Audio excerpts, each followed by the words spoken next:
Good. Let's get this party started. Hello, everyone. Nice to meet you. I'm Anthony, CEO of Encode Club, a developer education company. This is not about me. This is about this brilliant panel. I'm so sorry you've probably been to a million panels this week. We're going to try and keep this very interesting. I think I've got a very good set of panelists anyway, so that makes my job very easy. But today we're going to talk about VMs and everything to do with them, really, and hopefully some nice insights as well. We're going to start by going round the panel. I'd like you to introduce yourselves. Of course, you've been introducing yourselves all week, so if you could add to that a small insight from this week. It could be funny, it could be interesting, it can be, well, I hope it's interesting, it can be insightful, but Keone, we'll start with you. Please introduce yourself and Monad and maybe something extra you've learned from this week.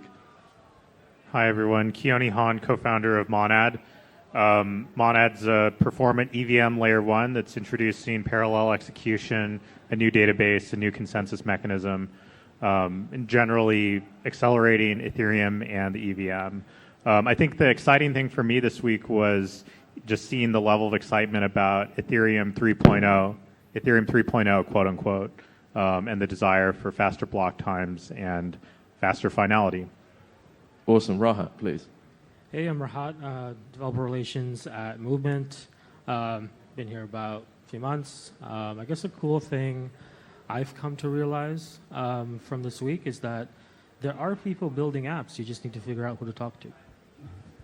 Very nice. Chris, please.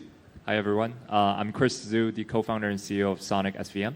Sonic is a high TPS SVM environment built for gaming purposes, powered by a orchestration framework for SVM networks called Hypergrid.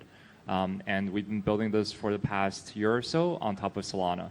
And something interesting for me that is, obviously within DevCon, Solana is on the a lot of the side events, but we've seen a lot of new interesting applications that has really merged prediction markets as well as governance and made a very, very interesting kind of development on top of Solana, which I hope to speak a little bit about later. Hi, everybody. I'm Ed Felten. I am co-founder and chief scientist at Offchain Labs, the original developers of Arbitrum, which is the leading L2 scaling solution and stack for the Ethereum world. I think a couple things that have really struck out to me this week. One is, as people are catching on to the success of the L2, L3 ecosystem, we're seeing a lot of focus on cross-chain interoperability and a lot of excitement and a lot of progress in understanding how to do that effectively. Awesome. Brilliant. Right. So let's get this party started. We've got a few topics we're going to go through. If we get spicy, we'll continue the discussion. If we think it's not spicy, we'll move on to cover all the things we want to cover. Keone, I want to start with you. We've got quite a few VMs. There's a lot of new innovation. Do we need all of this? Do we need this diversification? Is this sort of all very pointless, or is there a point to it all? Yeah, I think there's sort of, at least historically, been misconceptions about the EVM in particular and a belief that EVM is inherently slow. That's not true. Fundamentally, the EVM is a powerful bytecode standard. I would say that inefficiencies right now are the words are pretty large. So a storage slot, aka word, is 256 bits or 32 bytes. And that's kind of big given that most numbers don't actually need that much. There are a couple of other little quirks, but overall it's a very powerful standard. With Monad, we're actually addressing some of the bottlenecks in EVM execution so that developers realize that the EVM is equally or potentially more performant than alternatives. And I think that'll bring a lot of clarity to the space and allow the EVM to continue to be the dominant standard. Nice. Chris, you have a pretty unique take here. Do you want to tell us a little bit more about Sonic and your approach to this? Yeah. So obviously our angle has always been the love for Solana when we kind of first started building on top of So. And that started because we look at Solana from a user experience perspective, not just from scaling technical perspective. Obviously, the TPS is also there, liquidity is also there. But we look at every single ecosystem piece that Solana has.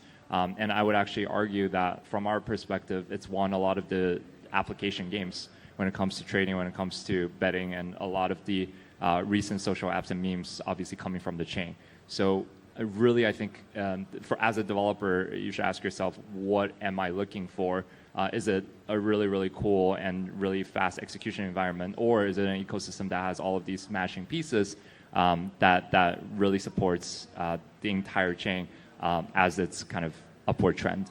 So I would argue that Solana has won a lot within this cycle, and that's the angle that we're coming from. Rahat, I actually want to come to you here because, of course, Movement is doing some different things, and I think really does challenge this notion of, okay, do we need another thing? Do we need Solana? Do we need an EVM? You have to argue we need another thing, but please argue that strongly now. Yeah, I would say, at least for me, like one of the reasons that I even joined the Movement team was just like looking at, and I think we'll talk more about this like later as well, but just like the security side of things. I just enjoyed like the Move language and like the focus on providing developers with an experience to focus on security from the VM level. And that's something that's missing from like typically what you would find in like Solidity or wherever. And we can go into that more later. But that's been like my kind of like entry point into the Move language, into Movement itself. And like overall, yeah, I definitely agree and resonate with like what was said. Like on the Solana side, there's a lot of focus on like the UX, right? I don't think that's really been a thought as much, at least in the EVM world, until like more recently with some of the improvements that have been made on the UX side of things. But yeah, we're kind of thinking through UX apps, things like memes and stuff, and like really leaning into like what do people want. What do you mean by UX, by the way? It starts with like, I guess like the faster execution side of things. I think Ethereum has done like cool things, at least in recent stuff with like account abstraction and things like that, making it easier to onboard. But at the end of the day, I think we need to figure out how to make the experience of using a Web3 app the same as a Web2 app. I think you guys are working on pretty much stuff like that too. So. Yeah, right. So I'm just trying to make a checklist of the UX improvements that are needed. I would say one is the speed of the transaction finality, as you mentioned. Another one is the like eliminating like having to pay or having to sign every single transaction, which comes through account abstraction. Maybe another one is the actual on ramps, off ramps. Any other ones, Ed? No, I think that's a pretty good list. Sorry, I saw you raising, so I thought you might. Oh no, I was ready to jump in with something else. Actually, just wanted to touch on this a little. That's pretty good timing. Go for it. All right, yeah. So I want to Chris, talk. I cut you off there. Oh. Ed, go. Oh, thanks. Yeah. I want to talk about Arbitrum's approach to VM, which I think is a little bit different. There's kind of been this traditional dichotomy. You have to choose, are you on an EVM chain or are you on a chain that runs a more conventional VM like WASM or something like that? Our approach has been, why not both? And that's the multi-VM. What that means is taking an EVM engine and a WASM engine and integrating them together so that you can deploy EVM programs and they'll run natively. You can deploy WASM programs and they'll run natively, and they can compose together so that you can have a mix, even within a single app, of EVM and WASM code. So if you want what EVM offers, which is the sort of stability and compatibility with other chains, you can have that. If you want what WASM offers, which is the ability to use more common programming languages and to run faster, you can have that. And you can upgrade from one to the other. Basically, why not just have the best of both? And it requires a bunch of engineering to make that possible, but it's really out there. It's been live on Arbitrum for a couple months. No, so on our side, actually have a pretty different approach from kind of what Offchain Labs is working on. Obviously, Solana recently just had its client code base and runtime code base decoupled. Now that you can actually just tap into the SVM API. So a lot of the interoperability as well as like development standards that were fragmented before on, for example, some of the other ecosystems doesn't really exist within Solana, because we, as Sonic, for example, is just focusing on execution, and we're offloading all of the gossip and consensus to the Anza team to kind of maintain the SVM code base. And then on top of that, we can actually work on a lot of gaming-specific primitives.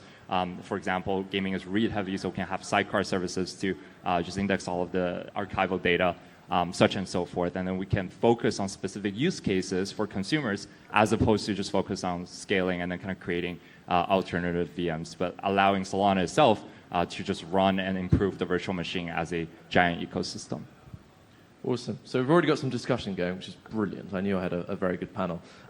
Let's kind of continue this theme, and maybe go a little bit spicier. Keone, if you were to be critical of the approach to the VM of the other panelists sitting here, how would you be so critical?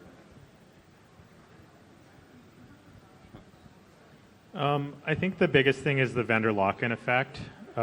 Developers ultimately want to build without constraints, and when you choose to build with a bytecode standard, with programming language that only runs in a smaller subset of the overall crypto ecosystem, then that's just pretty limiting in terms of the other apps that you can interact with and the users that you perhaps could interact with. I think that, it's like sort of a vision that's become more clear over time, but I think ultimately the most important question that I would like to answer, and I hope others answer as well, is basically like, what is the pitch to a Web 2 developer to build in Web 3? Like, why should they actually go and learn like how to build on the blockchain? And I think the pitch is basically like payment systems, legacy payment systems like Visa or MasterCard or Stripe, ultimately charge really high fees and have a significant vendor lock-in problem. So if you imagine like the future digital world, like the WeChat of the rest of the world, where there's like a super app that you can build inside of this environment, and it has built-in payments, and it has built-in user accounts. People have already brought funds on board. They can very easily interact with your app and start, basically purchasing this service that you're selling in your business. If you were to build that on top of Visa or MasterCard or Stripe right now, you would pay these exorbitant fees. Like 3% might be a significant portion of your overall profit margin, and you would be locked in. And so the benefit of decentralized systems is that the fees are low, and there's not a vendor lock-in effect, and there's actually many different layer ones and layer twos that are all competing for your business and competing the cost downward. And because we have this open standard, it means that that there's not going to be that vendor lock-in effect. So even if a layer one or layer two wanted to charge more, they really wouldn't be able to. So that's ultimately my pitch for any Web 2 developer to build in Web 3, is to take advantage of this built-in payment system and have the credible neutrality and have the lack of vendor lock-in effect. And so I just think that the EVM is clearly that dominant standard, and if you were building in a different environment, then you would not benefit from all of these effects that I just mentioned. Rahat, defend and attack. I mean, I would say that it's too early to say whether EVM would be the dominant kind of, I guess, like VM in this world. There's definitely a lot more to do. If you look at things like the Electro Capital report, the amount of developers that are actually in this ecosystem are a very, very small subset of developers in general in the Web2 world. I think having different types of VMs kind of like opens up kind of like a pathway to other developers who like are familiar with the types of languages you're using. In our case, with like the Move VM, it's based on Rust. It's very rustic. There's a huge Rust developer ecosystem. So that's kind of like part of what we're tapping into in terms of like getting developers onboarded.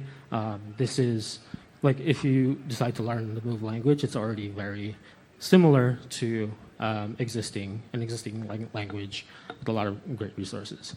And I think a lot of the work, at least like on the DevRel side, a lot of the work that I view that I have to do is like really get that onboarding side of things, that education side of things, the tooling side of things kind of like up to par. It's something that I think over the next couple of years we'll see a lot of cool stuff in. I really enjoyed also, like Keone mentioned around why should like Web2 developers care as well on the Web3 side, why they should even build. I agree with a lot of the things that you said. I think maybe to add on to a couple of things that, at least for me, why I like stayed in Web3. Two people that I've spoken to in my life. One person, he is from Afghanistan, works in Web3, works kind of like in like a separate country, has to send money home. If he wanted to do that normally, there would be a lot of restrictions from the Taliban on like how much he can send home, how much his parents could even access. And there's just like so many different hurdles and blocks just like from that end, just so he can send money home so his parents can have just like something to like make ends meet, right? So these are the kind of things that I feel like we're unlocking in Web3. We're not only gaining access to allow people economic access into the things that we normally have access to in the Western part of the world, but at the end of the day, you're boosting the economy. You're getting more people who are going to be spending. You're getting more people who are going to be part of like this new economy that you're creating, right? So there's a huge untapped audience out there, and that's kind of like why I think Web2 developers should care. Okay, the discussion's evolved. Ed, when you're developing very new, cool innovations like those you've shipped this week, what is the size of the audience you're building for? What is the characteristics of them? Is it for a set of developers that exist now, or a set of developers you hope to come? No, I think it's very much about growing the size of the pie, right? And it is about being welcoming to new developers and new users, right? We want to bring in that next billion users, which means bringing in the next million developers. And that means we need to be shipping things that are going to work for those developers. But to me, there's not so much difference between serving today's developers well and serving those developers of the future well. You know, where there is a difference, it has to do with more involvement of standard languages, standard tools that the larger Web 2 world is familiar with. But for the most part, yeah, we're looking forward and really focusing on what is the ecosystem and the developer experience that we want to exist in the future. Chris, you've got a bit of a buffet of things to respond to here, so go with whatever you want. Yeah, so I think first thought is that I don't think language or the toolkits are necessarily the biggest bottlenecks to onboard new people, including developers as well as retail, into the ecosystem. I think one thing that our ecosystem does spectacularly well is we have a decentralized operations team called Super Team, which many of you might have heard of. And the way that they set up local branches is that a local lead selects the local lead is selected, and then they run a organization in Turkey or in Mexico or in Germany or in Balkans, and they have independent budget to actually recruit developers and then run the hackathons there. So for Turkey, for example, last year, they were able to use the grant that Solana was able to give them and recruit all of the JavaScript front ends that are locally hosted. And that number is significantly larger than existing, crypto developers. But then they just have educational content to kind of train them. So whether it be Solidity or Rust, for these developers, they just have to go through the course and then they can learn it. And I believe that they can learn that pretty fast as well. Sorry. No, go ahead. Oh, yeah, I think the problem of where that demand is actually coming from is something that we think about a lot. The developers are ultimately looking for employment opportunities to create, and then obviously funding as well. So the KPI that we determine for each one of these countries is the total GDP and funding rates for these local environments. And I think ultimately that's what every developer is looking for at their kind of reality, right? So we have a metric that we look at, which is 90-day commits on GitHub to Solana, which ultimately extends the life cycle of that developer. And the demand of those consumers, which are trading or buying meme coins or playing games within the Solana ecosystem, I think is ultimately what drives that funding rates up for each one of these ecosystems. So I'm going to push back a little bit and argue for the value of using more common and standard programming languages and tools. And the reason for that is not just that developers are comfortable with it, but it is that things that have been used more and for a longer time by developers have better tools around them. So debuggers and performance monitors and fuzz testers and all kinds of, there's a whole ecosystem of tools that help developers produce code reliably and quickly and to optimize the code they're producing. And I think early on, at least in the Ethereum world, we underestimated the value of that. The thought was we could come up with a new, could be a new language, a new VM to compile to, and there wouldn't be much of a cost to that.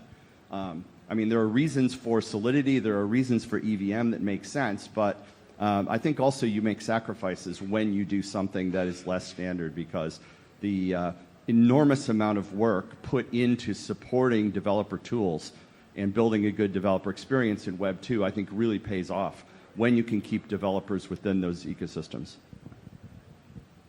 So, Rahat, how would you contend with that? I mean, Move is sort of a new player on the block. It has its own sort of history to it and its own motivations. I don't really know, Ed, if that's a defense of Solidity or a criticism, but very good. But Rahat, please. So is the question like why Move over Solidity? A little bit why Move, which is the obvious one, and yeah, does that do you always take more belief in Move and its sort of history because of it's new and new languages can do very well in Web3? Yeah, I mean, if you look at, I guess, Move as a language, the VM as well, and I mentioned this earlier, like one of the reasons I decided to even take this position and start working with Movement is after learning some of that, some of the nuances of Move. If you look at just like Solidity, EVM in general, some of the biggest, I guess, issues come around things like reentrancy, mismanagement of authorization, ownership, that type of thing. These are things that are taken care of in the Move VM, like at the VM level. An example. So if you're building a token, any type of protocol that has some type of ownership or authorization needed to take some sort of action, you're either importing a bunch of libraries from like OpenZeppelin, or you're building out like the ownership module yourself. For the Move VM, ownership is taken care of at the VM level. Once you create like a token or resource, it's assigned to a certain account. The ownership that's it. At the VM level, all of the things that you would import normally on this set of things is already done for you. So there's a lot of like things that you, as a developer, you just don't have to think about right off the bat from there, because it's done at the VM level. Things like reentrancy attacks are much, much more difficult to do in this ecosystem because of like what's called like resource-oriented programming. There are, I would say, like when you look at like how transactions are actually like completed, the actions that need to be taken, some of like the different actions that build up a transaction within the Move VM, they need to be done sequentially, need to be completed before like other transactions can be done.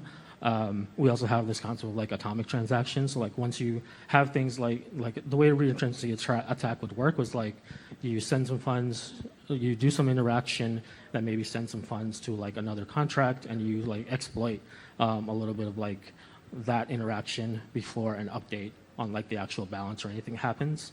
That's not possible in like the Move VM. Just little things like that. And these are just like things that are extremely common in like the Solidity side of things. And yes, there's like ways to go around that, mitigate that. There's a lot of audits, things happening, battle tested contracts that you can probably use. But like, if you can give developers that from the VM level, that's just a better experience for them. Okay, we've got about 8 minutes. We're going to run slightly ahead of schedule. Rahat's made a bit of a defense for Move. Keone, would you prefer a world in which the Rust-based, the Move-based, the Solana-based VMs kind of became very unpopular and it consolidated the EVM? Or do you actively want them to do well? Because in that world, that is better for Monad and everything is more popular. Which would you prefer? Well, I never wish ill on anyone or anyone working on anything interesting. So, yeah, of course, I'm excited to see the, many different scaling solutions and environments prosper and bring more users into Web3 more generally. I think I would say regarding the point about defense against reentrancy attacks and certain like ownership-oriented standards within Move. At the end of the day, you can equally easily write very clear defensive assertions in Solidity that assert that an invariant that is expected to always be true is indeed still true. And so, for example, that would mean like a lending protocol. When someone is interacting with that lending protocol and calling a function, asserting that the total amount of funds that that lending protocol contract owns is as expected all the time. And I think one of the reasons why we haven't seen the result of certain hacks is actually because they could have been prevented by defensive assertions that assert that an invariant is still true. And the reason why sometimes people end up omitting these assertions is because they cost gas. And in the world where everyone is hyper-focused on gas optimization, certain of these extra lines of code, extra defensive checks, specifically get omitted from the code. And this is a proactive decision because developers are having to balance between gas efficiency and security. And in an environment where gas is much, much cheaper, developers can actually get the best of both worlds and still include those assertions. So I think that at the end of the day, everyone who's building in DeFi should realize that they're working with, and I think they do, but working with like real people's real money. And if there's any lapse in security, then that's a huge loss to real people. But just giving people the tools to be able to protect contracts through defensive assertions really ultimately comes down to the base layer's efficiency. Polite and technically thorough. Very well done. Ed, I'm going to try and get you to be a bit spicy. Would you prefer the world, the coexisting world, everyone does well, or do you think no, we are building the best technology? I would like to think that the best world is where we are clearly the most popular, and developers believe this. Well, I think it's a good thing that people are trying different approaches, and all of this is working out. I mean, I do think the approach we're using is the best. That's why we're using it, right? But that's not to say that I'm necessarily right about that. I think, first of all, it's good that people are using things. It's building different things. It's good that we can learn from each other, right? I think each of these systems is doing something that I find interesting, and we would think about how could we do that too. So it's positive sum. There's a lot of talk these days, I think, in talking about this, about fragmentation. But to me, really, what some people call fragmentation, I call choice. There are different approaches, and you can choose between them. They're not all the same, right? Just like restaurants in Bangkok, it would be a terrible thing if they were all the same. They all had the same menu, the same standard, because somebody decided that was the best menu. Let's not go there. Very good. Right, Chris, do you have any particular comments on this? Do you like that we've, again, placed a very polite, nice picture of the world of coexisting? Would you just like Solana to win and you accordingly so? Yeah. So when we look at like the space that we're in, which is particularly in the gaming use case, within the EVM ecosystem, there's a lot to learn, right? Whether it be Immutable X, which has around 420 games on top of the chain, 30 just released in Q4, or something like Ronin, which publishes around 6 to 7 different games, on a yearly basis, but selects the very few that they think are the best. And then you have XAI, you have BeamX, you have Treasure. All of these gaming ecosystem added up together brings around 20 billion of liquidity into gaming for the entire EVM ecosystem. You look at Solana. Last cycle, we had something like Star Alice, which currently still drives around 5 to 10% of the entire mainnet transaction numbers, which is one of the biggest reasons why we started doing what we do, which is to avoid these hotspots on top of the mainnet so that some of those computation can be off-chain. But we think that Solana is so far behind when it comes to the gaming use case, and that is one of the largest opportunities that we can kind of bring to the table. But even if we look at total user numbers across all of the EVM chains combined for gaming specifically, it is still far behind the traditional gaming world, although we can argue that average revenue per user is a lot higher. So one thing that we do on a daily basis is look at distribution channels of TikTok, of Telegram, of actually finding users, bring them in, and then getting them to own some sort of assets and using whether it be mini games or gambling casinos or anything like that for them to be incentivized to do that. So we think the pie is very, very small right now. Right, got a couple of minutes, about 30 seconds per speaker. We're going to end with a rallying cry. The topic of this conversation was the future of the VM, so I'm going to ask you very broadly and hope for a succinct answer that can't possibly be answered in the time period. What you think the future of the VM should be. Keone, let's start with you. The EVM is not static. We can continue to embrace and extend the existing EVM, add support for new precompiles and opcodes, but the present really pressing consideration is accelerating it with while preserving backward compatibility. Fantastically concise. Rahat. Yeah, I think future VMs, I think, kind of looks like having, I had mentioned, different choices, different ways that we scale, and allowing users or developers to choose what's the best use case for them. Chris? More configurable and use case specific SVMs are going to come. And Ed, the final word.